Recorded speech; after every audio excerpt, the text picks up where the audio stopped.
Di tengah kebun yang sepi dan jauh dari rumah penduduk, ada sebuah musola kecil.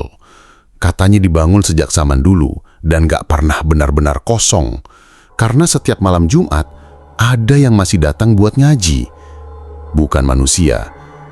Cerita ini datang dari seseorang yang pernah kerja jadi buruh panen. Waktu itu dia ikut tinggal bareng beberapa teman di pondokan dekat kebun. Jauh dari pemukiman, jauh dari sinyal. Tapi katanya suasana di sana adem. Dan yang bikin tenang, ada satu musola kecil nggak jauh dari pondokan. Bangunannya tua, catnya udah luntur, tapi masih berdiri kokoh. Kata warga, musola itu udah ada sejak zaman kakek nenek mereka. Dulu sering dipakai buat sholat berjamaah, ngajarin ngaji, sampai tempat singgah petani kalau hujan. Sekarang sih udah jarang dipakai, tapi tetap dibersihin. Dan lampunya katanya masih suka nyala sendiri tiap malam Jumat. Awalnya nggak ada aneh. Temen gue sebut aja namanya Reza. Dia rajin sholat. Malam pertama dia ikut temennya sholat Isya di musola itu.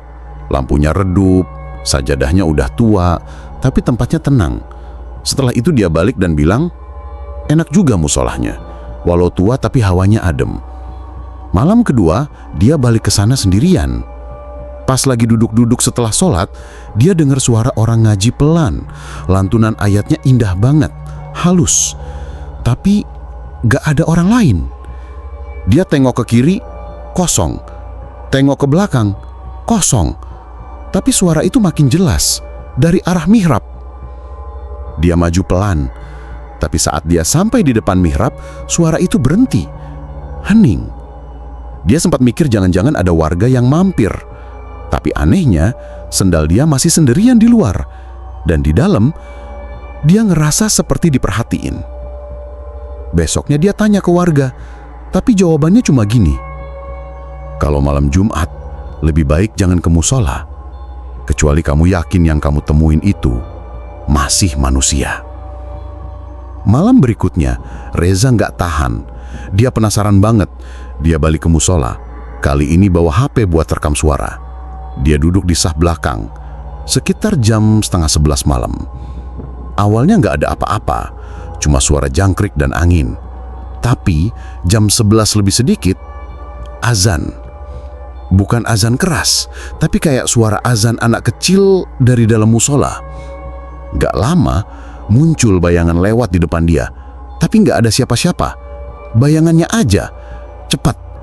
Seolah ada yang berdiri, terus lewat ke arah mihrab. Dan saat dia lihat layar HP-nya, rekamannya nggak merekam soal apapun, cuma noise. Tapi satu hal yang bikin dia hampir jatuh, ada suara anak kecil berkata pelan, langsung ke arah mic. Saf depan masih kosong, Kak. Dia langsung berdiri dan lari keluar. Pas nyampe pondokan, temennya langsung tutup pintu dan kunci. Dan Reza, malam itu demam tinggi. 3 hari nggak sadar. Dan selama itu, katanya, tiap malam dia dengar azan dari luar jendela. Padahal mereka jauh dari musola.